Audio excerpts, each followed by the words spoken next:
Okay. Thank you DJ. Thank you Chirag sir. Okay. તો હાય, મારું નામ હરેશ છે.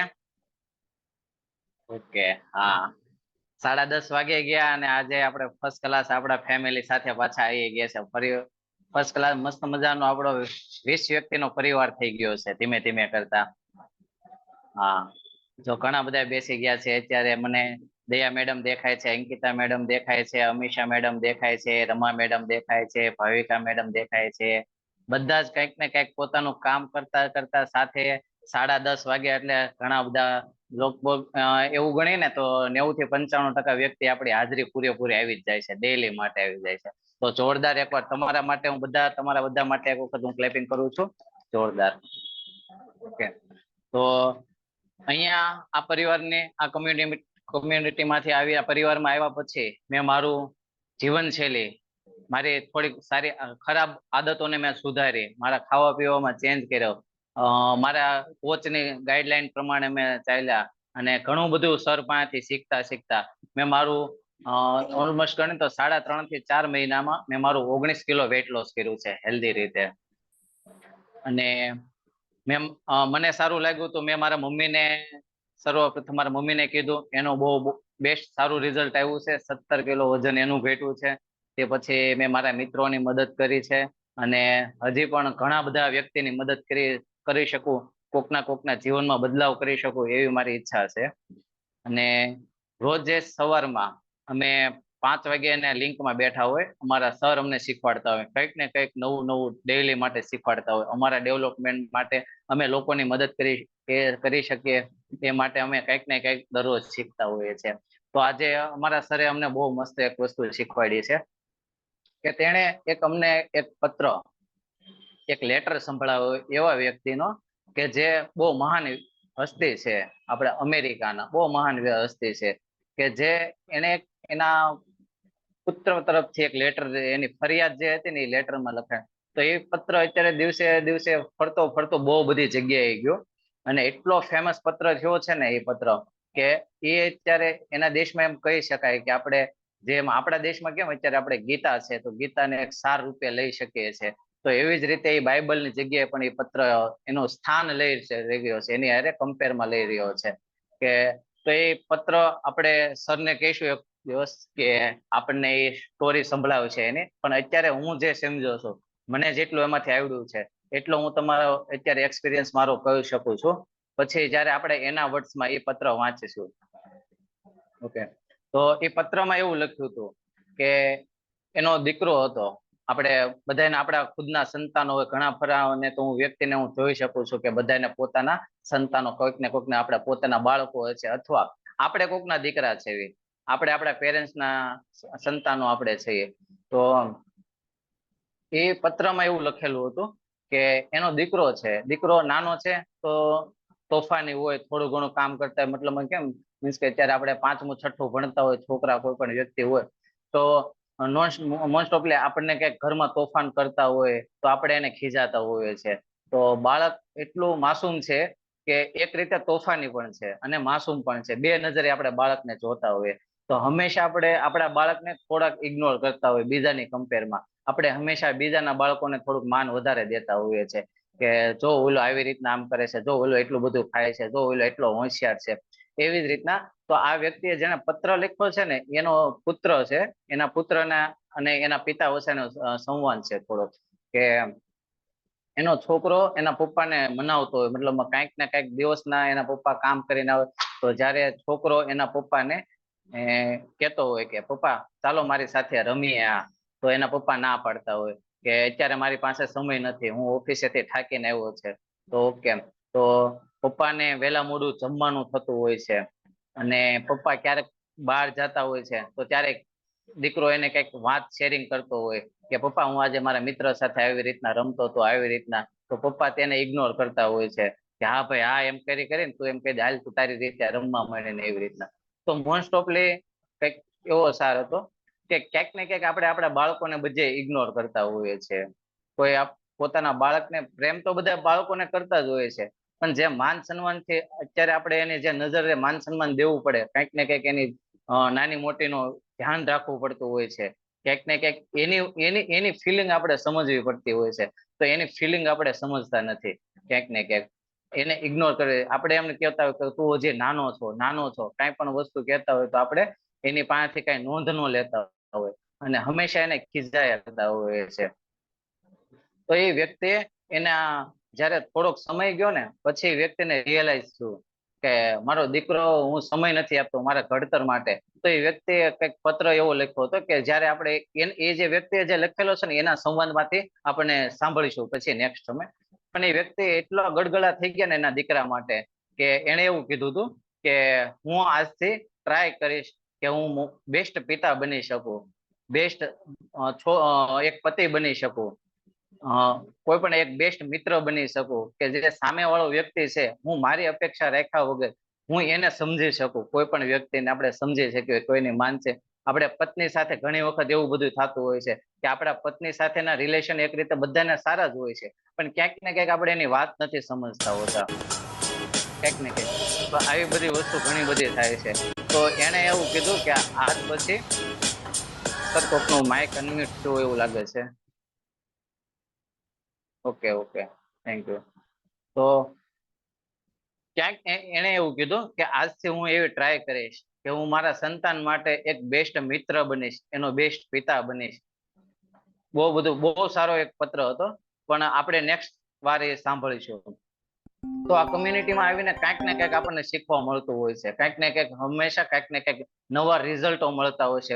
કોકના વિશે આપણે જોતા હોઈએ છીએ કે મને આ સારું થયું, મને આ સારું થયું, મને આ સારું થયું, એવી કાંઈક ને કાંઈક રિઝલ્ટ આપણે એકબીજા શેર કરતા હોય. તો આવી જ રીતે આજનું એક બહુ મસ્ત મજાનું રિઝલ્ટ છે જે આપણે દયા મેડમ પાસેથી સાંભળીશું. તો જોરદાર ક્લેપિંગ સાથે દયા મેડમ ને બોલાવો. પ્લીઝ દયા મેડમ.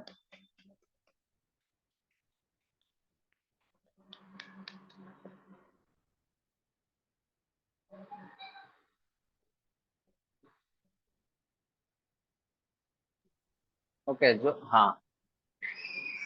નમસ્તે, મારું નામ દયા. નમસ્તે દયા. હાલો, આજે હું કહીશ હા પેલા હા તો મારા કોચને થેન્ક યુ કહીશ.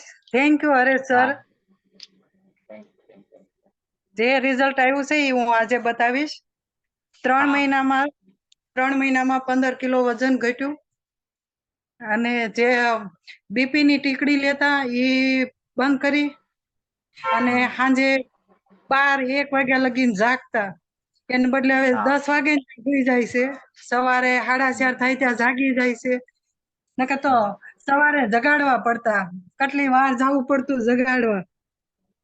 બસ એના બદલે સવારે 4:15 થાય ને ત્યાં હાથે જાગી જાય. અને જે એને એસિડિટી થતી રાતે 12 વાગે 1 વાગે હોસ્પિટલ લઈ જવા પડતા, એ આ 3 મહિનામાં એસિડિટી નથી થઈ. અને અને કેટલા સમય થાય એસિડિટી હતી એને? એને હતી ઘણા ટાઈમથી હતી. રાતે જાગતા, દવાખાને લઈ જવા પડતા, પણ આ 3 મહિનામાં એ ક્યારે એને નથી કીધું કે મને એસિડિટી છે એમ. હા અને અને બીપી ની ટીકડી બંધ કરી દીધી. હા અને એની હારે મારો 5 કિલો વજન ઘટ્યો. હું નાસ્તો કરવા નથી આવતી, હા ખાલી પણ ઘરે જે બપોરે અને સાંજનું જે જમવાનું ફેરફાર કર્યો ઈ જ.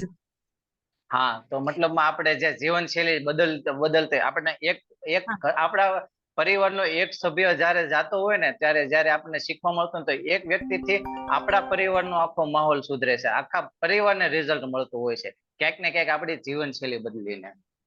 સવારે હું તો જો નાસ્તો કરવા નથી આવતી, પણ ઘરે સાંજ હા ભાખરી જ ખાઉં છું હજી હાલમાં. પણ હા ખાલી બપોર અને સાંજનો 2 દિવસ 2 ટાઈમનો ફેરફાર કર્યો તો 5 કિલો વજન ઘટ્યું મારું એની હારે. હા હા હા અને મને માથું દુખતું, ક્યારેક ક્યારેક એક હારે 2 ડોલો પીતી. હા એ બંધ થઈ ગઈ. 3 મહિનામાં ક્યારે મને નથી માથું દુખ્યું હવે. હા, કેમ કે એની હારે પોઝિટિવ, હા હા, પોઝિટિવ વાઇબ આપણે શું છે ક્યાંક ને ક્યાંક આપણામાં બદલાવ કરતા હોઈએ છીએ એટલે.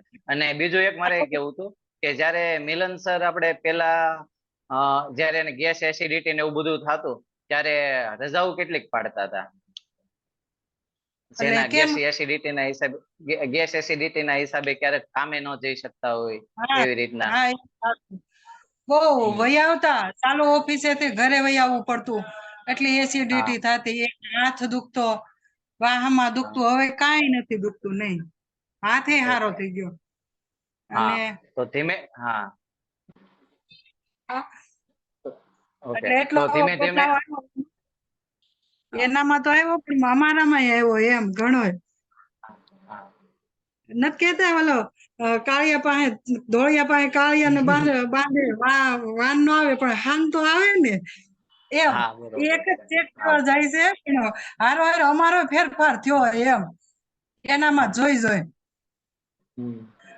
બહુ ફેર થયો છે ઓકે એટલે મારે હું એક વાત પેલા પૂછવી હતી. થેન્ક યુ કહીશ એને મને બોલવાની કોશિશ કરી મારા માટે એને એટલે નીતા મેડમ ને થેન્ક યુ મેડમ મારે એ પૂછવું હતું કે કિચનમાં શું શું ચેન્જીસ કર્યા હે કારણ કે ઘણી બધી લેડીઝો છે તો એમના અહીંથી કિચનમાં ચેન્જ કરવાથી બહુ સારા રિઝલ્ટ મળે છે ઘર આખાના તો એવા તમે શું શું નાના નાના ચેન્જીસ કર્યા જેમ કે તમે સર માટે મસ્ત સલાડ બનાવો છો રાઈટ દહીંનું તો બધાને રેસીપી કયો તો એને જેને ભાવતો ના હોય સલાડ તો એમ કરીને ખાઈ શકે લોકો હે ને બસ એ કાચું આપણે કોબી ગાજર ને એ બધું સલાડ હોય એ દહીંમાં નાખીને ખાય એને એમ ભાવે છે તો એ એમ ખાતા અને રોટલી ખાતા એની જગ્યાએ બાજરીનો રોટલો કર્યો સાંજે ભાખરી જોતી ન્યાય ફેરફાર કર્યો ખીચડી પછી બાજરીનો રોટલો અને એવું એમ ભાખરી હાવ બંધ કરી દીધી એને આમ તો બધું ખાય જ છે બીજું પણ એક સા ભાખરી મૂકી અને સાંજે ભાખરી જે જોતી એ બંધ કરી એમ એટલો ફેરફાર આવ્યો એનામાં તમને એમના હસબન્ડ નો રિઝલ્ટ બતાવું બધાને આ જૂનો ફોટો છે ને આ પેલાનો છે આ રિઝલ્ટ વિઝિબલ છે હા તો આટલો ફરક પડ્યો એમને નાના મોટા ચેન્જીસ કરીને કારણ કે મિલન સર પાસે 113 કિલો સમથિંગ હતું ને હે ને હા 113 કિલો હતું આજે તો અત્યારે 97 થઈ ગયું. શું કહેશો? આજે સવારે વજન કર્યું 97 થઈ ગયો હે ને તો બહુ બધા હા ચેન્જીસ કર્યા છે ખાવા પીવામાં જ્યારે આપણી પાસે વધારે બેલેન્સ હોય ને એવું કહી શકીએ કે જ્યારે વધારે બેલેન્સ હોય ત્યારે થોડીક વધારે કાળજી રાખવી પડે એકવાર આપણે આપણા આઈડલ વેઇટ ઉપર આવી જાય જેમ કે અત્યારે હું મારા આઈડલ વેઇટ ઉપર છું હરેશ્વર આઈડલ વેઇટ ઉપર આપણે ઘણા બધા આઈડલ વેઇટ ઉપર આવી ગયા છીએ તો પછી તમ તારે આપણે ખાઈ શકીએ નોર્મલી પણ ખાવા પીવામાં ધ્યાન રાખવું જ પડે Yes. પાણી મારે જ ન જોતું હું 2 થી 3 ગ્લાસ જ પીતી દિવસમાં એને બદલે હવે 3 બાટલા હું પી જાઉં છું જ્યારે સર ને તમે આવ્યા ત્યારે કીધું હતું ને Yes. કે 5 બાટલા તમારે પીવાના વજન પ્રમાણે તો હવે હું 3 બાટલા પીઉં છું તમારો વજન કેટલો એટલે બધાને આઈડિયા આવે ને કે અત્યારે 89 થઈ ગયો 95 હતો એમાંથી 90 થઈ ગયો છે અને કારણ કે મેડમે ખાવા પીવાની ખાલી પદ્ધતિ ચેન્જ કરી છે અને સાથે એમને જે તકલીફ હતી ત્યારે એટલું પાણી ના પીતા પણ એને શીખવાડ્યું કે પાણી પીવાથી શું ફાયદો થાય અને તો આપણે બધા જ એપ્લાય કરીશું યસ ઓકે તો યસ હા અમને કીધું કે અમને દવાઓ ઓછી થઈ અથવા તો બંધ થઈ એ અમે અહીંથી નથી કરાવી એમના ડોક્ટરના ગાઈડલાઇન્સ પ્રમાણે એમને બંધ કરી છે રાઈટ ને દયા મેડમ અમે એવું નથી કીધું ને કે બીજી દવા ના લો અમે કોઈ જાતની દવા ના નથી કરાવતા જાતે બંધ કરી દીધી એને કઈ થતું નથી હવે નથી પીતા તોય નકર પેલા તો ટાઈમે સંભાળીને પીવી જ પડતી 2 ટાઈમ પીવી પડતી એને બદલે હવે નથી પીતા કઈ થતું નથી વેરી ગુડ એટલે ઇન શોર્ટ કહેવાનો મતલબ એ છે કે કદાચ તમે કોઈ દવા બંધ કરો તો તમે કોચને પૂછો અથવા તમારા દવા કોચને પૂછીને બી બંધ નહીં તમારા ડોક્ટર કે ત્યાં સુધી ચાલુ જ રાખવાની છે ને કોઈ પણ દવા હોય એ બંધ કરી તો ડોક્ટરના ગાઈડલાઇન્સ પ્રમાણે જ બંધ કરવી હે ને ડન તો યસ સરસ મજાનો આપણે હરેશ સરે બહુ મસ્ત વાત કીધી તો કેને કેને એમાં સમજ પડી શું કહેવા માંગે છે કોઈ કહેશે આ રીતે હાથ ઉપર કરીને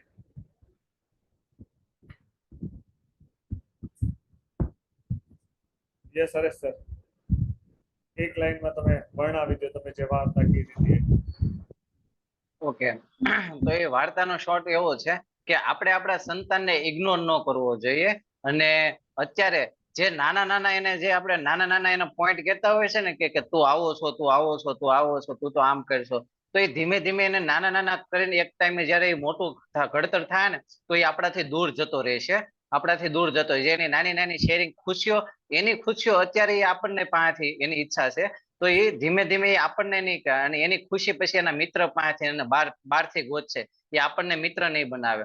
તો અત્યારે હું આજથી જ બદલાવ, હું આજથી જ મારા બદલાવ કરીશ કે હું મારા સંતાનનું, હું મારા બાળકનો મિત્ર બનીને રહીશ. કે એને કાંઈ પણ નાની મોટી ઘટના હશે, કાંઈ પણ એવી દુઃખદ વસ્તુ હશે તો સૌથી પહેલા એના પપ્પાને વાત કરવી જોઈએ, એને બીજાને નહીં. બીજા પાસેથી મારી પાસે વાત નહીં આવે, એ મારો દીકરો મને જ કેવો જોઈએ. હું એવી મારી બેસ્ટ ટ્રાય કરીશ. અને તો બહુ જોરદાર સ્ટોરી હતી. એમને કદાચ ધ્યાનથી સાંભળી હશે પણ કદાચ બોલતા શરમ નહીં આવી એટલે આપણે નહીં બોલ્યા ભાઈ, પણ આ કરવું જોઈએ ને. મેં આની પહેલા વાત કરી હતી, આપણા છોકરાને ખાલી 10 દિવસ કહેવાનું તો બહુ સારું છે, તું બહુ હોશિયાર છે, એવું 10 દિવસ કહેવાનું.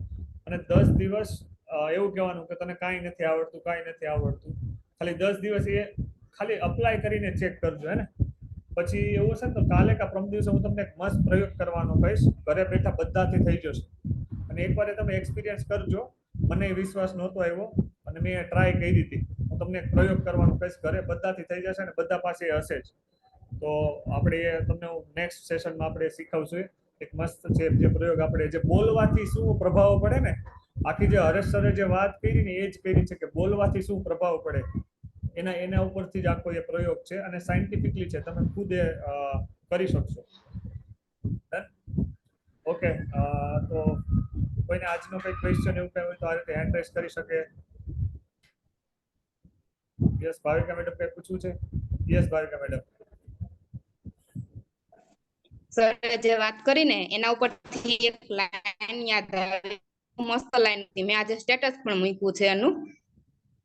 એમાં જે આપણે આ પરિવાર એમાં એમ થયું કે જે આપણા ફેરફાર થયો તો સુખેથી આનંદ માણીએ આપણે. એમાં એક લાઈન છે, સુખ અને ઉંમરને બહુ બનતું નથી, માન સુખ આવે તો ઉંમર વહી જાય.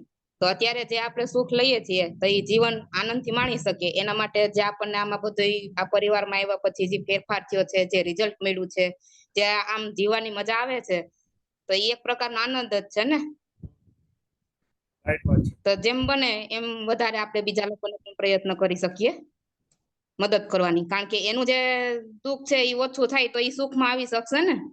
Yes, exactly. અને તમે જ્યારે એટલે ઈ સરની લાઈન ટોપિક હતો બહુ મસ્ત હતો. એક્ઝેક્ટલી, ક્લેપ કરીએ એકવાર ભાવિકા મેડમ માટે. આઈ થિંક બધાએ સાંભળ્યું હશે પણ આપણે કહીએ ને કે બોલી ના શકીએ, એટલીસ્ટ ટ્રાય કરો બોલવાની હે ને. બોલશું ને તો આપણે વધારે, માનો કે સાંભળ્યું હશે તો બોલી શકશું, અને જે બોલશું ને તો આપણને જે સાંભળ્યું હશે વધારે યાદ રહેશે આપણને લાંબા સમય સુધી. યસ. અને બીજું એક ખાસ કહેવાનું હતું કે અહીંયા છે ને આપણા જે નામ છે ને એક કોડ પ્રમાણે નામ કરીશું, કારણ કે જેમ કે હિના મેડમ છે, જેમ કે સગુના મેડમ છે, તનુજા મેડમ છે, પછી ધ્રુવી મેડમ, તો આપણે છે ને આપણો એક નામનો કોડ છે, એ તમને તમારા કોચને પૂછી લેવું કે મારા નામનો કોડ શું છે, એકવાર એન્ટર કરી દેવાનો છે. એકવાર એન્ટર કરી દેશો ને પછી એ જ નામ આવશે. ડન. તો આપણે બધા જ છે ને પોતાના કોચ પાસેથી નામ લઈ લેશું હે ને, કોડ લઈ લેશું, કારણ કે અહીંયા તમને એન્ટ્રી મળશે પણ જ્યારે આપણી સાંજની લિંક હોય ને ત્યાં જો તમારું નામ બરાબર નહીં હોય ને તો તમને એન્ટ્રી નહીં મળે, અને ત્યાં તમારું નામ ચેક થઈને જ તમને એન્ટ્રી મળે છે ડેઈલી. તો ખાસ તમે તમારા નામનો કોડ લઈ લેવો તમારા કોચ પાસેથી. ડન. તો આપણી લિંકને એન્ડ કરીએ છીએ હે ને. તો સરસ મજાનું બધા હમણાં કેરીની સિઝન ચાલે છે તો ધ્યાનથી ખાવી, નકર પછી એવો ક્વેશ્ચન આવશે કે વજન વધે છે, અને જો વધે તો ટેન્શન ના લેવું હે ને. સિઝન છે તો થોડું ખાઈ લઈએ, ફ્રૂટની રીતે કેરી ખાશું આપણે બધા, કારણ કે આપણે ફ્રૂટની રીતે નથી ખાતા. આપણે કહીએ ને કે જમવા બેઠા હોય તો પેલું શાક રોટલીની જેમ કેરી ખાઈએ, 3-4 કેરી ખાઈને 3-4 રોટલી ખાઈને પછી શાક ખાઈને પછી દાળ ભાત ખાઈએ તો ઓફકોર્સ વજન વધવાનો જ છે. તો આપણે સમજી વિચારીને ખાશું. જો તમે કેરી ખાઓ તો એની સાથે તમે શાક ના ખાઓ હે ને, કારણ કે શાક ને કેરી બંને જશે, કેલેરી વધશે. તો એવી ટ્રાય કરવી. કેરીને રોટલી અને બને ત્યાં સુધી રસ ના ખાઓ, કારણ કે રસમાં આપણે ખાંડ નાખશું જ, કારણ કે મોરી કેરી હશે તો આપણને ભાવશે જ નહીં.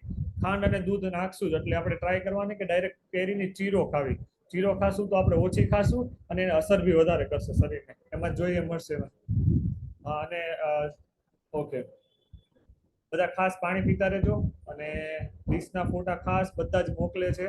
બધા માટે એકવાર મારે દિલથી ક્લેપિંગ કરવું છે કે બધા આ લિંક ચાલુ થાય પછી બધા જ લોકો ફોટા રેગ્યુલર મોકલતા થઈ ગયા છે. અને પાણીનું સ્ટેટસ બી તમે ખાલી કન્ટિન્યુઅસલી 1 મંથ પાણી પીશો ને તો તમને એનું રિઝલ્ટ ધીરે ધીરે આવશે. હે ને? તો ખાસ પાણી પીવું. જો પાણી પીવાથી દયા મેડમને ઘણી બધી તકલીફો હતી ઓછી થઈ ગઈ. અને પાણીની સાથે સાથે જે ચેન્જીસ કર્યા એની સાથે મેમ નાસ્તો નથી દેતા પણ એમને અમુક ટાઈમ લીધો છે તો એને ખ્યાલ છે કે કઈ રીતે કરવું એમ. તો ખાસ આ અપ્લાય કરજો, એનાથી બહુ સરસ રિઝલ્ટ મળશે. તો આપણે લિંક અહીંયા સુધી રાખીએ અને ફરી આપણે રાતે મળીશું. રાતે બધા જ લોકો ખાસ ઝૂમમાં બેસજો